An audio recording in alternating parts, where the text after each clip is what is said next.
Hello everyone, welcome to Vidyashri academy. I hope you are doing well. कल 15 मार्च से पचवारी के exam start हो चुके हैं और फर्स्ट शिफ्ट और सेकंड शिफ्ट में जो क्वेश्चन पूछे गए हैं हम उनका एनालिसिस आज देखने वाले हैं। काफ़ी महत्वपूर्ण वीडियो होगा। अगर आपका एग्ज़ाम अभी नहीं हुआ है तो इसे देखकर अपनी तैयारी आप देख सकते हैं कि किस तरीके के क्वेश्चन पूछे जा रहे हैं और आपसे बन रहे हैं या नहीं बन रहे हैं। फर्स्ट क्वेश्चन पूछा गया था, पहले हम जीएस का पार्ट डिस्कस करते हैं। फर्स्ट क्वेश्चन पूछा गया था चिन्नौर चावल। चिन्नौर चावल को जीआई टैग मिला है और इसका संबंध कहाँ से है, तो बालाघाट से है। तो अब इस क्वेश्चन से हमें क्या पता चल रहा है कि आपको मध्य प्रदेश के सारे जीआई टैग पढ़ने हैं, वहाँ से नेक्स्ट शिफ्ट में क्वेश्चन पूछे जा सकते हैं। सेकंड क्वेश्चन पूछा गया था मध्य प्रदेश में पंचायती राज अधिनियम को कब लागू किया गया था, तो 25 जनवरी 1994 में पंचायती राज अधिनियम पूछा गया था। इसका मतलब ये है कि आपको मध्य प्रदेश में पंचायती राज की सारी डेट अच्छे से याद कर लेनी है। लाल बाग पैलेस कहाँ स्थित है, तो लाल बाग पैलेस इंदौर में स्थित है और तुकोजी राव होलकर के द्वारा इसका निर्माण कराया गया था। एमपी हिस्ट्री से क्वेश्चन पूछा गया है। राष्ट्रपति शासन की अवधि को कब तक बढ़ाया जा सकता है, तो 6 माह से लेकर 3 वर्ष तक राष्ट्रपति शासन की अवधि को बढ़ाया जा सकता है। एमपी में राष्ट्रपति शासन कब कब लगा है, उनकी डेट, कौन से मुख्यमंत्री राज्यपाल के कार्यकाल में लगा है, ये आपको याद कर लेना है। मध्य प्रदेश से क्वेश्चन पूछा गया था कि दक्षिण भारत का प्रवेश द्वार कौन सा है, तो वो है बुरहानपुर। याद रखिएगा, मध्य प्रदेश में बुरहानपुर जो जिला है हर घर नल से जल वाला, उसे ही दक्षिण भारत का प्रवेश द्वार कहा जाता है। तानसेन का मकबरा, देखिए दो अलग अलग क्वेश्चन बन सकते हैं। यहाँ पर मकबरा पूछा गया था कि तानसेन का मकबरा कहाँ स्थित है, तो ग्वालियर में स्थित है। बट क्वेश्चन यदि पूछा जाएगा कि तानसेन की मृत्यु कहाँ हुई थी, तो तानसेन की मृत्यु आगरा में हुई थी 26 अप्रैल 1589। ये आपको याद रखना है। राजगौड़ वंश का संबंध, राजगौड़ वंश की स्थापना कहाँ से की गई, संग्राम शाह के द्वारा की गई थी, जिनका संबंध गौड़ वंश से था। मतलब एमपी हिस्ट्री के काफ़ी क्वेश्चन पूछे गए हैं, तो एमपी हिस्ट्री आपको अच्छे से पढ़ लेनी है। 1857 की क्रांति कहाँ से प्रारंभ हुई, तो मेरठ से 10 मई 1857 को 1857 की क्रांति का शुभारंभ हुआ था। भारत का राष्ट्रीय जलीय जीव कौन सा है, तो वो गैंगेटिक डॉल्फिन है। शंकर दयाल शर्मा, शंकर दयाल शर्मा जी का जन्म पूछा गया था। इनका जन्म भोपाल में हुआ था। लाहौर अधिवेशन 1929 की अध्यक्षता किसने की थी, जो जवाहरलाल नेहरू जी के द्वारा लाहौर अधिवेशन 1929 की अध्यक्षता की गई थी। ये इसलिए महत्वपूर्ण था क्योंकि पहली बार जो स्वराज की मांग की गई थी वो इन्हीं की अध्यक्षता में 1929 वाले सेशन में की गई थी। एक जम्मू कश्मीर का लोक नृत्य से रिलेटेड क्वेश्चन था। रियो सम्मेलन, रियो सम्मेलन से एक प्रश्न पूछा गया था, एग्जैक्ट नहीं मालूम हो पाया कि क्या था। राष्ट्रीय बागवानी योजना किस 5 ईयर प्लान में आई थी, तो 10वीं पंचवर्षीय योजना, जिसका टेन्योर था 2005 टू 2006। तो राष्ट्रीय जो बागवानी योजना है ये 10वीं पंचवर्षीय योजना के द्वारा लाई गई थी। बुंदेलखंड के अंतर्गत कौन सा जिला नहीं आता, तो मैप से एक प्रश्न पूछा गया था। यहाँ पर ऑप्शन दिए गए थे दतिया, शहडोल, पन्ना और छतरपुर। तो जो शहडोल जिला है वो बुंदेलखंड के अंतर्गत नहीं आता है। एक एनीमिया मुक्त भारत लक्षित वर्ग से क्वेश्चन पूछा गया था।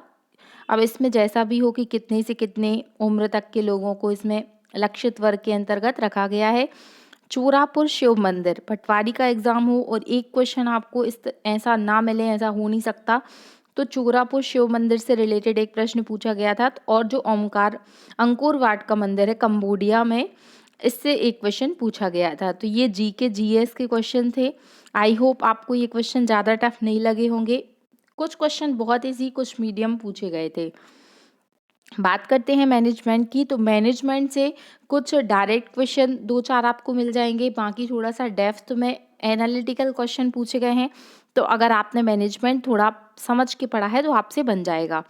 डेफिनेशन से क्वेश्चन थे, संगठन के कार्य, और आपको पोर्ट स्कोर बहुत अच्छे से पढ़ लेना है, इससे 8-10 क्वेश्चन डायरेक्ट पूछे गए हैं। विपणन और लेखांकन, सामाजिक योजना, जो साकिमिंग मूल्य विधि है उससे भी पूछा गया, और संगठन और नियंत्रण से क्वेश्चन पूछे गए थे। बात करते हैं कंप्यूटर से, कंप्यूटर से फुल फॉर्म पूछे गए हैं, तो फुल फॉर्म आपको अच्छे से पढ़ना है। ऐसे एसटीडी का फुल फॉर्म, आईपी का फुल फॉर्म पूछा गया है। जो अमेरिकन स्टैंडर्ड वाला क्वेश्चन है ASCII, इससे रिलेटेड क्वेश्चन पूछा गया है। शॉर्टकट की के 2 से 3 प्रश्न आ रहे हैं, तो उनको याद कर लेना है आपको। जैसे कंट्रोल प्लस टैब कौन सी की होगी, कंट्रोल प्लस जे कौन सी की होगी। सॉफ्टवेयर से क्वेश्चन है, मेमोरी से 2 और 3 क्वेश्चन पूछे जा सकते हैं। इनपुट आउटपुट यूनिट से क्वेश्चन पूछे गए हैं, और MS वर्ड और MS एक्सेल से 4 से 5 प्रश्न पूछे जा रहे हैं। तो ये टॉपिक आपको बहुत अच्छे से करना है। एक्सटेंशन से क्वेश्चन पूछे जा रहे हैं, वायरस ऑपरेटिंग सिस्टम से भी क्वेश्चन पूछे गए हैं। इजी क्वेश्चन है, बहुत टफ नहीं है। फिर हिंदी की बात करते हैं, तो हिंदी से समास से क्वेश्चन पूछे गए हैं, विराम चिन्ह से प्रश्न पूछे गए हैं, प्रलय का पर्यायवाची पूछा गया था, संधि में दीर्घ और यण संधि के एग्जाम्पल पूछे गए थे, उपसर्ग और प्रत्यय से रिलेटेड क्वेश्चन पूछे गए हैं, वाक्य अशुद्धि के प्रश्न पूछे गए हैं, और 2 क्वेश्चन मुहावरे से आए हैं, जिसमें आंखों में खून आना और अंधा पीसे कुत्ता खाए, इस तरीके के मुहावरे के 2 क्वेश्चन आए थे। मैथ्स की बात करते हैं, तो टाइम एंड वर्क के क्वेश्चन 4 से 5 आए हैं। रेशो के क्वेश्चन, लाभ हानि, प्रतिशत, उन्नयन अवनमन कोण वाले क्वेश्चन, पाई चार्ट से 2-3 क्वेश्चन, ट्रिग्नोमेट्री के कुछ क्वेश्चन है, ट्रेन और पाइप वाले क्वेश्चन है, और सिंप्लीफिकेशन 3 से 4 क्वेश्चन में पूछा गया है। माध्य बहुलक माध्यिका वाले प्रश्न भी आए हुए हैं। रीजनिंग बहुत अधिक पूछा गया है। ऐसा बोला गया है कि जो 25-25 का रेशो बताया गया है, ऐसा नहीं है। कुछ क्वेश्चन जो हैं वो 30 से 35 नंबर के भी पूछे जा रहे हैं, कुछ क्वेश्चन 20 के भी पूछे जा रहे हैं। तो आपको उस तरीके से अपना तैयारी रखना है और अपने माइंड में एक रोड मैप बना के चलना है कि इस तरीके से हमें अपना पेपर सॉल्व करना है। कोडिंग डिकोडिंग के 3 से 4 क्वेश्चन पूछे जा रहे हैं। दर्पण प्रतिबिंब, सेटिंग अरेंजमेंट, नंबर सीरीज, जो मिसिंग नंबर सीरीज है इसके 5 से 6 क्वेश्चन है। एनालॉगी के 2 से 3 क्वेश्चन है, डाई के क्वेश्चन है और डायरेक्शन के क्वेश्चन है। तो इस तरीके से आपको देख लेना है कि किस तरीके से क्वेश्चन पूछे जा रहे हैं। बात इंग्लिश की करते हैं, तो आर्टिकल से 3 क्वेश्चन पूछे गए। जो इडियम्स एंड फ्रेजेस है इससे 2 क्वेश्चन पूछे गए। सिनोनिम एंटोनिम्स 3 नंबर का आया था। एक्टिव पैसिव वॉइस 3 नंबर का आया। नरेशन से सबसे अधिक क्वेश्चन पूछे गए थे 5। स्पेलिंग एंड एरर से क्वेश्चन पूछे गए। प्रीपोजिशन से 2 क्वेश्चन आए थे, वॉइस से 2 क्वेश्चन आए थे, वोकैब से भी 1 से 2 क्वेश्चन आए हैं। मिस स्पेलिंग इसके क्वेश्चन 4 से 5 आए हैं। और रीअरेंजमेंट, सेंटेंस को रीअरेंज करना था कि कौन सा फर्स्ट होगा कौन सा सेकंड होगा, इस तरीके से इंग्लिश पूछी गई है। अब बात करते हैं बहुत ही important section science. Surface tension का एक क्वेश्चन आया था कि जैसे टेम्परेचर बढ़ाते हैं तो सरफेस टेंशन कम होगा अधिक होगा, मतलब सरफेस टेंशन जो है आपके नेक्स्ट उसमें विस्कोसिटी, ये वाला चैप्टर आपको अच्छे से पढ़ के जाना है। केमिकल रिएक्शन से 2 क्वेश्चन पूछे गए थे, तो ये आपको याद रखना है। फोटोसिंथेसिस का C6H12O6 वाला रिएक्शन था, तो फोटोसिंथेसिस से एक क्वेश्चन पूछा गया था। जैव अपघटन से पूछा गया था। PU का आपको पेरियोडिक टेबल से क्वेश्चन पूछा गया था। विटामिन का क्वेश्चन आया था। नाखून में कौन सा प्रोटीन होता है, तो कैरोटिन प्रोटीन होता है। जो यूनिवर्सल ब्लड डोनर होता है वो कौन सा होता है, O होता है, ये प्रश्न पूछा गया था। श्वसन तंत्र के रोग से रिलेटेड एक क्वेश्चन पूछा गया था। अधिकतम गलनांक किस धातु का होता है, ये प्रश्न भी पूछा गया था। तो आप देख सकते हैं कि साइंस से कौन कौन से टॉपिक से क्वेश्चंस पूछे गए हैं।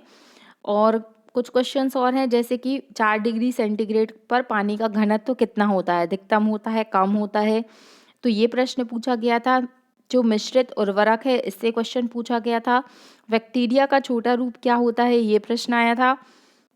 जो साइक्लोन होते हैं उनके सेंटर में प्रेशर अधिक होता है कम होता है, ये प्रश्न भी पूछा गया था। कली चूना CaO, जो कली चूना वाला, इसका सामान्य सूत्र पूछा गया था। मतलब आपको जनरल फॉर्मूले जो है केमिस्ट्री में, जैसे कि sodium carbonate, sodium bicarbonate, sodium chloride, hydrochloric acid, इन सब के फॉर्मूले याद करके जाना है, एक प्रश्न पूछा जाएगा।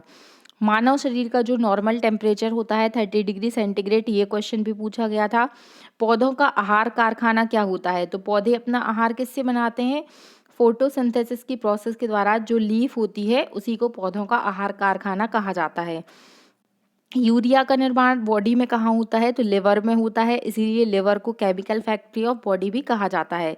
ये क्वेश्चन भी पूछा गया है, इसको मैंने आपसे कई बार डिस्कस किया है। पोलियो टीके से रिलेटेड एक क्वेश्चन पूछा गया है, तो काफ़ी अच्छे क्वेश्चन थे।